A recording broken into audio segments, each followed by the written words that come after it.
Segala pujian, hormat, kemuliaan hanya bagi nama-Mu. Sebab Kau yang layak ditinggikan, diagungkan di atas seluruh penjuru bumi. Dan pada akhir tahun ini kami kembali bersyukur di hadapan-Mu Tuhan.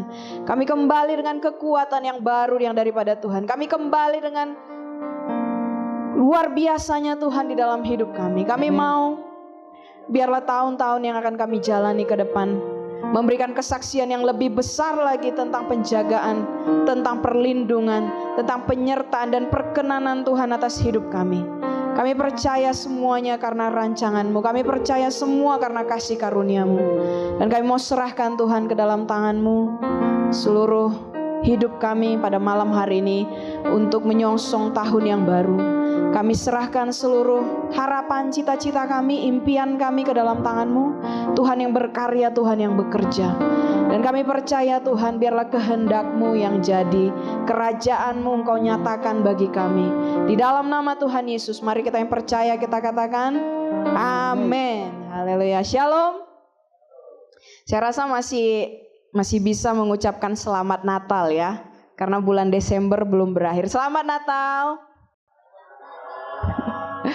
Puji Tuhan, saya bersyukur sekali kita kembali bertemu di akhir tahun 2024. Saya tahu 2023 kemarin juga kita sudah lalui dengan penuh sukacita, amin. Tapi saya yakin ada hal yang baru lagi yang Tuhan siapkan bagi kita untuk tahun 2025. Sesuai dengan tema kita untuk menyongsong tahun yang baru, kita katakan on Mount Zion, artinya di atas bukit Sion. Tahun yang lalu kita katakan tahun ini adalah jadilah kehendak-Mu, ya kan? Thy kingdom come, jadilah, datanglah kerajaan-Mu. Kita percaya bahwa semakin kita bertumbuh dewasa di dalam Kristus, semakin kita bertumbuh dewasa di dalam Tuhan, ada hal-hal yang baru yang Tuhan bukakan bagi kita. Amin. Dan kita mau tahun ini kita akan semakin gemuk dan kenyang. Tahun yang baru maksudnya, ya. Kita akan semakin gemuk dan kenyang di dalam perkara-perkara yang besar. Amin. Saya ucapkan bagi kita semua selamat datang, dan juga bagi saudara-saudara kami yang dari Medan selamat datang ya. Ini kalau ada yang masih ingat, Astri ini dulu muda-mudi kita juga di waktu kita di GSJA dulu ya.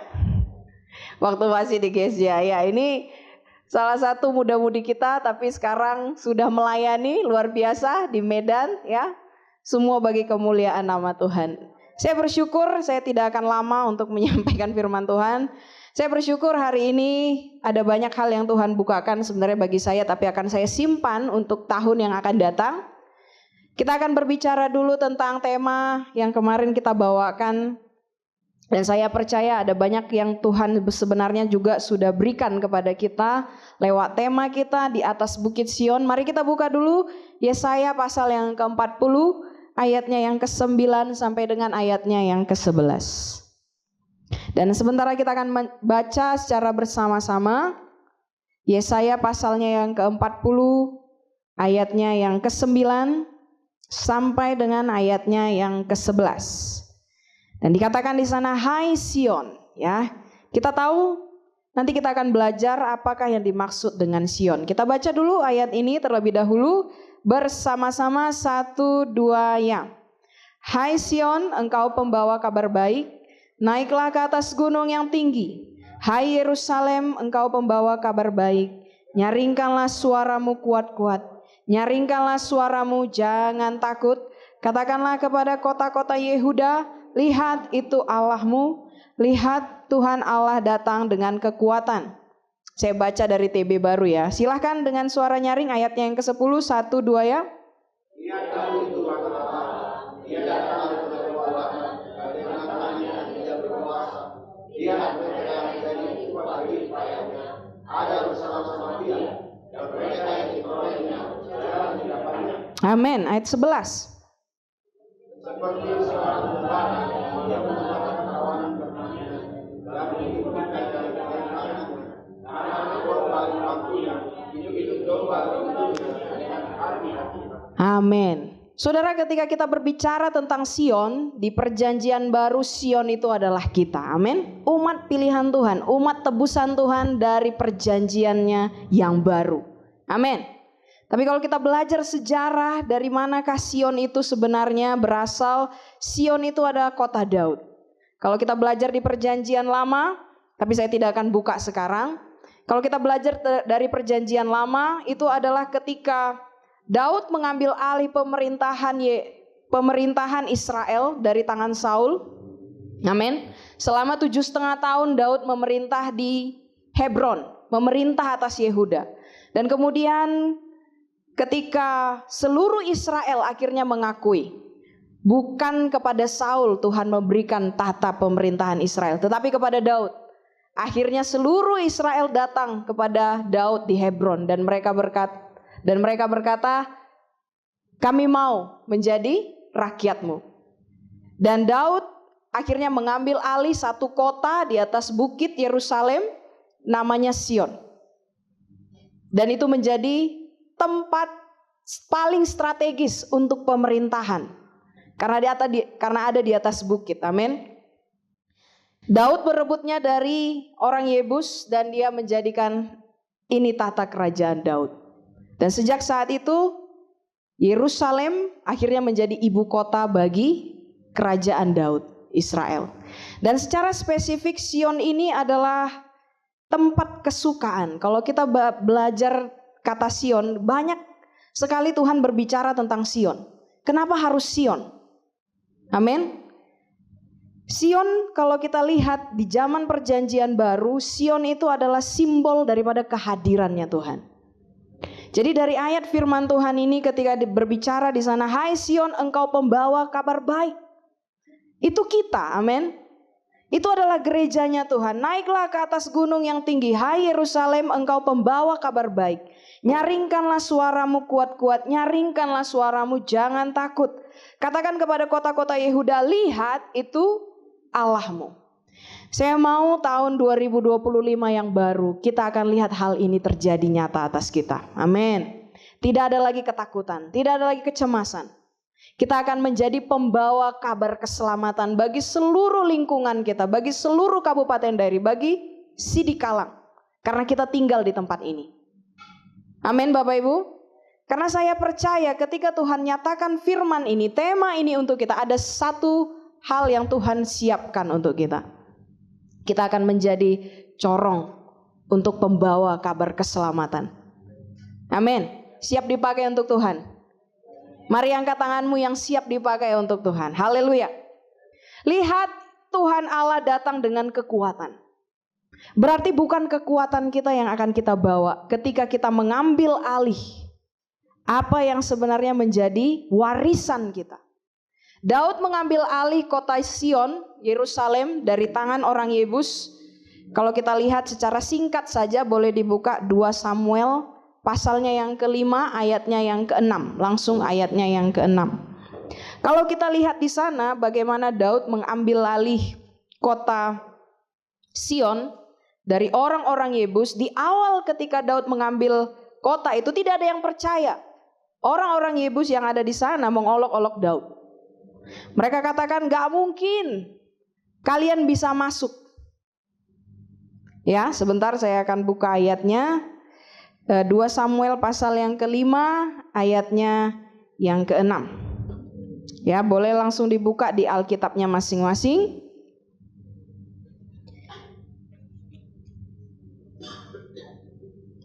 Dua Samuel pasal yang ke-5 ayatnya yang pertama sampai dengan ayatnya yang ke-6. Nanti Bapak Ibu bisa baca di rumah untuk lihat bagaimana Daud mengambil alih kota Sion. Saya baca ayatnya yang ke-6 saja. Ayatnya yang ke-6. Raja bersama-sama orang pergi ke Yerusalem menyerang orang Yebus, penduduk negeri itu. Mereka berkata kepada Daud. Jadi ini perkataan orang Yebus kepada Daud. Engkau tidak sanggup masuk ke sini. Orang buta dan orang timpang pun dapat mengenyahkan engkau. Pikir mereka Daud tidak sanggup masuk ke sini. Amin. Dan secara fakta betul demikian. Secara jumlah daripada tentara, kekuatan, memang orang Yebus lebih kuat. Tapi kita belajar iman daripada Daud. Amin. Iman yang sanggup mengalahkan Goliat. Kalau kita lihat diri kita lihat siapa kita pasti tahu kita nggak akan mungkin sanggup mengalahkan setiap permasalahan hidup kita. Amin. Bahkan seolah-olah masalah itu sepertinya akan menelan kita. Tapi coba lihat apa yang Daud lakukan. Mereka berpikir Daud tidak mungkin masuk ke kota ini. Daud tidak mungkin bisa menyerang kita. Kita ada di atas bukit. Daud ada di bawah. Daud tidak mungkin bisa naik. Mereka akan keletihan, mereka akan kelelahan. Dan kekuatan kita lebih besar daripada kekuatan mereka. Ya, secara manusiawi ya. Tapi lihat ayatnya yang ke-7. Tetapi Daud merebut kubu pertahanan Sion, yaitu kota Daud sekarang. Amin. Amin. Saya bisa melihat orang bilang 2025 itu akan menjadi tahun-tahun yang penuh dengan kesulitan. Dan itu fakta. Kita tidak akan mengecilkan fakta. Amin. Kalau kita lihat bagaimana Alkitab menuliskan seluruh perlengkapan persenjataannya Goliat, lengkap sekali. Tingginya berapa, tombaknya beratnya berapa, baju jirahnya beratnya berapa, dia mengenakan ketopong, dia mengenakan pedang. Seolah-olah Alkitab sama sekali tidak mengecilkan apa yang dihadapi oleh bangsa Israel. Amin. Dan itu fakta. Fakta yang dialami oleh bangsa Israel. Mereka mengalami ketakutan ketika Goliat muncul di hadapan mereka dengan tingginya yang luar biasa. Dan Daud tidak diceritakan berapa tingginya, betul kan? Yang dikatakan di sana Daud itu masih muda dan kemerah-merahan. Amin. Amin. Saya mau bilang Alkitab gak pernah mengecilkan masalah kita. Masalah itu ada dan Tuhan tahu masalah itu besar bagi kita. Amin. Tapi yang bukan soal masalahnya besar atau tidak. Tetapi siapa yang ada di depan kita. Yang berperang di depan kita. Amin. Ketika Daud maju, Daud tidak membawa pedang, Daud tidak membawa baju jirah, Daud tidak membawa ketopong ataupun perisai. Yang dia bawa hanya satu, nama Tuhan. Amin. Yang Daud bawa hanya satu, demi nama Tuhan, Allah Israel, yang kepadanya kami datang menyembah. Hari ini juga aku akan mengalahkan engkau. Dan terjadi tepat demikian. Tuhan gak pernah mengecilkan masalah kita Bapak Ibu. Tuhan gak pernah mengecilkan masalah kita. Masalah kita besar. Tuhan tahu. Tapi yang Tuhan lebih ingin kita tahu adalah siapa dia yang sesungguhnya. Amin. Amin. Siap untuk mengalahkan Goliat tahun 2025? Harus siap, harus excited. Mari katakan semua siap. Masalah tidak akan pernah meninggalkan orang-orang pilihan Tuhan. Harus diingat. Justru kalau kita nggak punya masalah, kita harus bertanya. Kenapa nggak ada masalah? Kayaknya hidup ini flat aja gitu ya, datar aja. Kita perlu bertanya kalau begitu. Apakah aku sudah melakukan tepat seperti yang Tuhan mau? Karena untuk berurusan dengan kita, kalau kita tidak hidup sesuai dengan kehendak Tuhan, iblis gak perlu repot. Tapi kalau kita hidup sesuai dengan kehendak Tuhan, kita hidup dengan memegang janji-janjinya Tuhan, iblis kelimpungan. Dan kalau kita mau lihat bagaimana Tuhan bekerja, lihat bagaimana iblis bereaksi. Halo? Kalau kita mau lihat bagaimana Tuhan sedang mengurapi kita, bagaimana Tuhan sedang mempersenjatai kita dengan kelengkapan senjata Allah, dengan berbagai persiapan untuk kita bisa menatap hari esok, lihat bagaimana iblis bereaksi. Iblis tidak senang.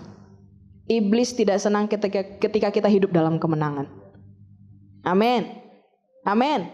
Itu sebabnya ketika Musa lahir, bayi-bayi yang ada di Goshen semua dibunuh. Bayi laki-laki. Ketika Yesus juga lahir, semua bayi yang ada di Bethlehem, bayi laki-laki dibunuh. Iblis bereaksi. Halo? Tapi kadang-kadang mata jasmani kita lebih fokus ke sana kan? Kita nggak lihat apa yang sedang Tuhan lakukan di belakang layar. Sekarang saya mau bawa kita melihat apa yang Tuhan sedang kerjakan di belakang layar. Amin. Tuhan sedang mengaruniakan kapasitas yang lebih besar lagi untuk kita. Kita nggak tahu. Saat ini mungkin Tuhan sedang mempersiapkan hati para jiwa-jiwa yang akan siap di tuai tahun 2025. Kita nggak tahu. Tapi maukah kita siapkan kapasitas kita? Sama seperti Daud. Lihat bagaimana ketika Daud ditantang oleh orang-orang Yebus dan dia katakan, orang-orang Yebus katakan, engkau tidak sanggup masuk ke sini. Orang buta dan orang timpang dapat mengenyahkan engkau. Kalau ditantang begini, apakah kita akan bereaksi sama dengan Daud? Mana orangnya?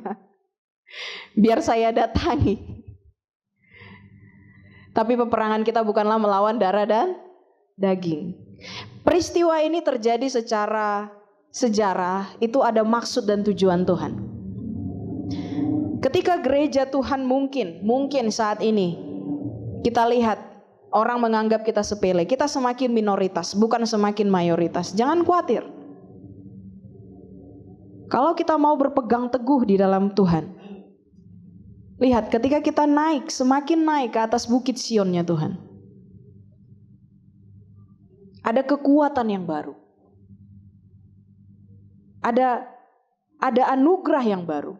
Saya mau bagikan kepada kita semua, dan saya akan tutup dengan firman ini. Mazmur 132 ayat 13 sampai ayatnya yang ke-18. Saya mau nanti ketika di akhir daripada firman Tuhan, kita klaim setiap janji Tuhan yang tertulis di dalam ini.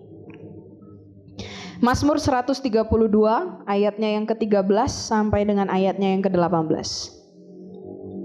Saudara lihat, ketika Daud menduduki kota Sion, ya, kemenangan Daud itu sama dengan kemenangan Israel. Ketika Daud memenangkan pertempuran bersama dengan pahlawan-pahlawannya Daud, Israel juga mengalami kemenangan. Apakah semua orang Israel ikut berperang? Tidak. Tetapi apakah semua orang Israel mengalami kemenangan? Iya. Amin. Sekarang anak Daud sudah memenangkan pertempuran 2000 tahun yang lalu. Segala kekhawatiran kita sebenarnya semu. Gak ada artinya.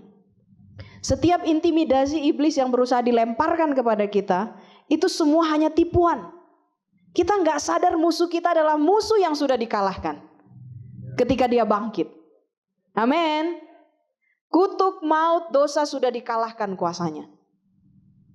Karena itu mari ketika Daud mengalami kemenangan, itu adalah kemenangan bagi bangsa Israel. Sama dengan ketika Yesus mengalami kemenangan, itu adalah kemenangan saya dan saudara. Sekarang kita lihat. Kita mau mengambil alih apa yang menjadi warisan kita.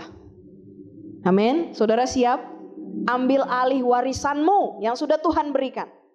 Setiap warisan yang sudah Tuhan berikan, baik di sorga. Dan sebenarnya Tuhan udah gak sabar untuk berikan kepada kita. Amin. Tapi jangan pakai cara kita. Jangan pakai pikiran kita. Jangan pakai kekuatan kita. Ini waktunya kita mengambil alih apa yang sudah Tuhan bayar. Apa yang sudah Tuhan berikan. Lunas. Kalau tidak, ngapain Tuhan Yesus katakan sudah selesai? Amin. Sudah dapat Mazmur 132? Baik, mari kita baca bersama-sama Mazmur 132 ayatnya yang ke-13 sampai ayatnya yang ke-18. 1-2 ya. Sebab Tuhan telah memilih Sion, menginginkannya menjadi tempat kedudukannya. Inilah tempat selama-lamanya. Di sini aku hendak diam sebab aku mengingininya. Perbekalannya akan kuberkati dengan limpahnya. Katakan amin. Orang-orang yang miskin akan kukenyangkan dengan roti. Katakan amin. Imam-imamnya akan kukenakan pakaian keselamatan, dan orang-orang yang saleh akan bersorak-sorai dengan girang. Di sanalah aku akan menumbuhkannya sebagai tanduk bagi Daud. Aku akan menyediakan sebuah pelita bagi orang yang kuurapi. Musuh-musuhnya akan kukenakan pakaian penuh malu, tetapi di atas kepalanya akan bersemarak mahkotanya. Amin. Saudara, ketika saya baca ayat ini saya rasa-rasanya pengen melompat. Karena sebab Tuhan telah memilih Sion, mengingininya sebagai tempat kedudukannya. Dan kalau dikatakan tempat kedudukannya, Tuhan menginginkannya sebagai tahtanya. Di atas kita Tuhan bertahta. Amin. Jangan melihat dirimu kecil, lihat Tuhanmu yang besar. Halo. Ayat ke-14 Tuhan katakan, inilah tempat perhentianku. Kita tahu resting. Kita belajar panjang sekali, lama sekali tentang rest in Christ. Bersandar penuh kepada Kristus. Amin. Dan Tuhan katakan, inilah tempat perhentianku selama-lamanya. Di sini aku hendak diam sebab aku menginginkannya. Dan lihat, ketika Tuhan ada di dalam Sion, apa yang terjadi ketika Tuhan ada di dalam Sion? Ketika Tuhan duduk di atas tahtanya. Ayatnya yang ke-15, ayatnya yang ke-16, ayatnya yang ke-17, sampai dengan ayatnya yang ke-18. Amin. Perbekalannya, katakan perbekalannya. Amin. Jangan khawatir tentang apapun juga. Saya nggak bisa jaga hati saudara. Tuhan juga nggak bisa jaga hati saya. Yang jaga hati kita masing-masing siapa? Kita. Dengan apa? Firman yang teguh. Sedikit saya ingin mengajak kita belajar tentang bagaimana perlengkapan senjata Allah. Dan saya diberkati ketika saya mempelajarinya dari terjemahan sederhana Indonesia. Alkitab TSI ya. Kalau saudara punya Alkitab TSI, itu bagus. Saya udah sediakan slide-nya di sana, jadi bisa dilihat. Efesus 6 ayatnya yang ke-12 sampai dengan ayatnya yang ke-18. Kita perhatikan di sana. Saya baca dari ayatnya yang ke-12, saudara boleh simak masing-masing dan perhatikan apa yang dimaksud dengan perlengkapan senjata kita. Karena peperangan kita bukan melawan orang-orang di bumi ini, melainkan roh-roh jahat dan semua kuasa yang memerintah roh-roh jahat itu. Merekalah yang sekarang menguasai dunia yang gelap ini. Saya nggak usah cerita bagaimana gelapnya dunia ini, kita semua tahu. Di media sosial kita tahu. Karena itu jangan terlalu fokus dengan apa yang kau lihat di berita, men. Selalu dengarkan kabar baik. Di luar tidak ada kabar baik, hanya di Sion ada kabar baik. Yang sekarang menguasai dunia yang gelap ini dari langit di atas. Itu sebabnya kamu perlu memakai semua alat perang dari Allah. Ayat 13 ya. Ketika semua musuh datang menyerangmu, kamu bisa melawannya dan tetap bertahan sampai perang berakhir. Sampai kapan perang berakhir?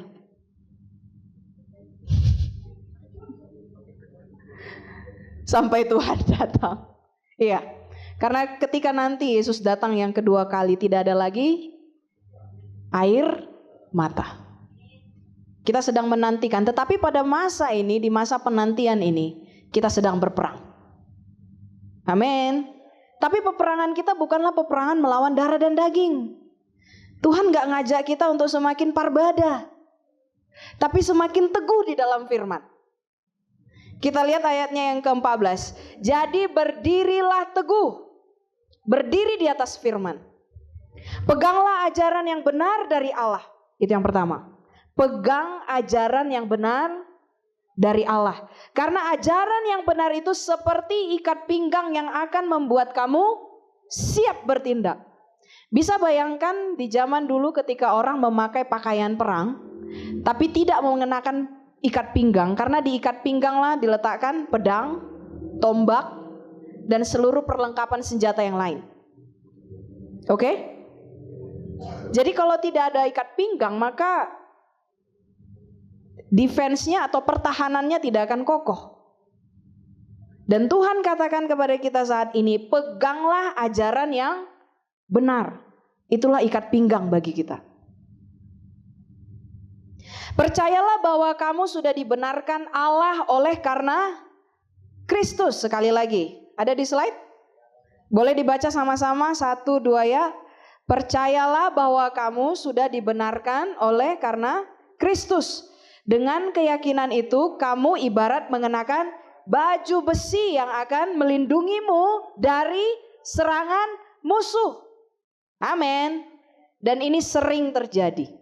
Sering kali kita merasa kita kehilangan keselamatan ketika kita tidak bersandar penuh pada kebenaran yang sudah Yesus berikan. Saya mau masing-masing kita berkata, saya adalah kebenaran Tuhan di dalam Kristus. Halo? Kalau tidak, ngapain Tuhan Yesus mati untuk orang berdosa? Kebenarannya yang menjadi kebenaran kita. Dan kepada Dia ditimpakan segala dosa dan pelanggaran kita. Terjadi pertukaran ilahi. Amin. Dan di mata Tuhan, mana lebih kudus dan mana lebih benar? Mata kita atau mata Tuhan? Kita yang sering melihat kekurangan kita masing-masing. Tapi Tuhan, di mata Tuhan ketika kita sudah disucikan dan dibersihkan dengan darah Yesus, Tuhan melihat kita sebagai, engkau anakku yang kukasihi, kepadamu hatiku berkenan. Amin. Karena itu percayalah bahwa kamu sudah. Katakan sudah. Tepuk kiri kananmu, katakan sudah. Sudah ya, lunas, bilang lunas. Sudah lunas. Kamu sudah dibenarkan Allah oleh karena Kristus. Dan kenakanlah keyakinan ini seperti kita mengenakan baju besi. Amin. Yang akan melindungimu dari serangan musuh. Ayatnya yang ke-15. Teruslah berpegang pada kabar baik tentang, ayo kita baca sama-sama. Biar pikirannya gak kemana-mana. Sekali lagi 1, 2 ya. Teruslah berpegang pada kabar baik tentang Kristus. Kabar baik itu menolongmu supaya kamu merasa tenang dalam perlindungan Allah. Tetaplah berpegang pada kabar baik itu, sama seperti seorang tentara selalu memakai sepatu yang kuat, supaya kamu tetap berdiri teguh dalam peperangan. Amin. Seperti sekarang ini kita sedang mengenakan sepatu. Sebenarnya ketika kita terima kebenaran daripada Kristus, Tuhan sudah memperlengkapi kita dengan semua ini. Amin. Ayatnya yang ke-16, sekali lagi ayatnya yang ke-16, sekali lagi kita baca 1, 2 ya. Selain itu teruslah yakin dan percaya kepada Tuhan Yesus, karena keyakinan itu seperti alat perang yang melindungi kamu dari semua anak panah berapi yang ditembakkan iblis kepada kita. Jadi bisa bayangkan di ayatnya yang ke-17 dikatakan, sadarilah bahwa Allah sudah menyelamatkan kamu. Sadari, Tuhan bilang apa? Sadari. Kalau Allah sudah menyelamatkan kamu, karena kesadaran itu seperti topi perang. Yang paling diserang iblis apa? Kok kepala sih? Pikiran. Sebenarnya iblis gak punya kekuatan apapun lagi. Amin Bapak Ibu.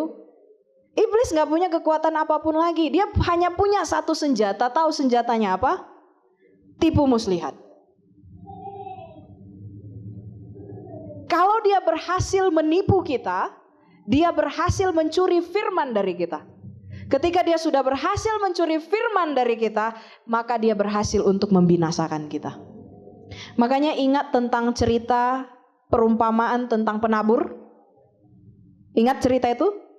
Ada yang jatuh di tepi jalan, sekejap langsung dimakan oleh burung-burung. Sama, orang yang mendengar firman, tapi pikirannya terdistraksi, pendengarannya terdistraksi, firman itu akan langsung diambil oleh iblis, dicuri oleh iblis. Lalu ada benih yang jatuh di tanah yang berbatu. Tanahnya tipis dan tidak sempat berakar, lalu tanaman itu mati. Sama seperti kita mendengar firman, bertahan sebentar, lalu terhimpit oleh berbagai masalah. Kita gak tahan, akhirnya kita mundur. Kita bilang gak betul itu janji Tuhan, bohong itu rencana Tuhan. Lalu benih yang jatuh di semak berduri, bertahan, bertumbuh, tapi terhimpit dengan situasi, keadaan, terhimpit dengan semak belukar dan akhirnya mati. Mungkin dia gak tahan ketika mendengar kalau kamu percaya kepada Kristus kamu gak akan dapat promosi. Dia mundur. Baginya mungkin lebih penting promosi daripada kebenaran Kristus. Tetapi benih yang jatuh di tanah yang subur. Kita yang memastikan hati kita ini seperti apa? Apakah hati kita ini seperti tanah yang di pinggir jalan, tanah yang berbatu, tanah yang penuh dengan semak berduri, atau tanah yang subur? Amin. Ketika kita tahu hati kita adalah tanah yang subur, lihat, benih itu akan bertumbuh. Dan tidak hanya bertumbuh, dia akan berbuah. Ada yang 100 kali lipat, ada yang 60 kali lipat, dan ada yang 30 kali lipat. Amin. Mau hidupnya berbuah bagi Tuhan. Karena itu sadarilah, kesadaran itu ibarat topi perang bagimu. Dan peganglah semua perkataan Allah seperti, ayo sekali lagi, peganglah semua perkataan Allah seperti memegang pedang. Karena perkataannya mempunyai kekuatan dari Roh Kudus. Saya mau bilang, semua perlengkapan senjata Allah ini hanya satu yang Tuhan berikan kepada kita sebagai alat untuk menyerang, yaitu pedang. Pedang itu maksudnya apa? Firman Tuhan. Jangan coba-coba berurusan dengan masalah kita, berurusan dengan problema kita di luar firman. Tapi masalahnya kalau kita gak pernah dengar firman, kita gak pernah baca firman, kita mau berperang pakai apa? Amin. Kita gak pernah merenungkan firman. Firman Logos tadi tidak pernah berubah menjadi rema bagi kita. Kita mau pakai serang kekuatan iblis pakai apa? Amin. Amin. Karena itu sadari betapa pentingnya firman Tuhan. Semua itu tadi perlengkapan senjata Allah Tuhan berikan kepada kita sebagai perlengkapan pertahanan. Ketika kita berhadapan dengan musuh kita. Hanya satu yang Tuhan beri untuk kita bisa menyerang. Hanya firman Tuhan. Amin. Amin. Sekali lagi kita buka Mazmur 132. Saya mau kita dengan iman. Ini firman Tuhan yang Tuhan berikan kepada kita untuk orang-orang Sionnya Tuhan. Mari kita bangkit berdiri. Mazmur 132 ayatnya yang ke-13 sampai dengan ayatnya yang ke-18. Kita baca bersama-sama dan mari kita klaim janji Tuhan untuk kita. Amin. Ayatnya yang ke-13, 1, 2 ya. Sebab Tuhan telah memilih Sion, menginginkannya menjadi tempat kedudukannya. Inilah tempat perhentianku selama-lamanya, di sini aku hendak diam, sebab aku mengingininya. Ayat 15, perbekalannya akan kuberkati dengan limpahnya. Katakan amin. Orang-orang yang miskin akan kukenyangkan dengan roti. Amin. Roti yang Tuhan maksud itu adalah firman. Kita gak akan kelaparan. Orang di luar akan krisis, gak ada harapan, gak tahu mau berbuat apa. Kita akan kenyang di rumah Tuhan. Tuhan akan berikan kita hikmat. Tuhan akan berikan kita akan tahu tepat di waktu yang tepat yang Tuhan mau. Kairosnya Tuhan untuk kita. Apa yang harus kita lakukan? Saya berdoa tahun 2025 Tuhan akan berikan kita karunia dan hikmat. Tangan kita akan diberkati, mulut kita diberkati, setiap tempat yang kita pijak juga akan diberikan sebagai bagian kita. Amin.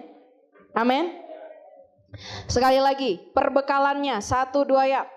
Perbekalannya akan kuberkati dengan limpahnya. Orang-orang yang miskin akan kukenyangkan dengan roti. Imannya akan kukenakan pakaian keselamatan. Dan orang-orang yang saleh akan bersorak-sorai dengan girang. Di sanalah aku akan menumbuhkan sebagai tanduk bagi Daud. Aku akan menyediakan sebuah pelita bagi orang yang kuurapi. Musuh-musuhnya akan kukenakan pakaian penuh malu. Tetapi di atas kepalanya akan bersemarak mahkotanya. Berikan kemuliaan untuk Tuhan. Haleluya. Mari kita berdoa. Kami bersyukur Tuhan untuk kebenaran firman-Mu yang sudah kami terima pada malam hari ini.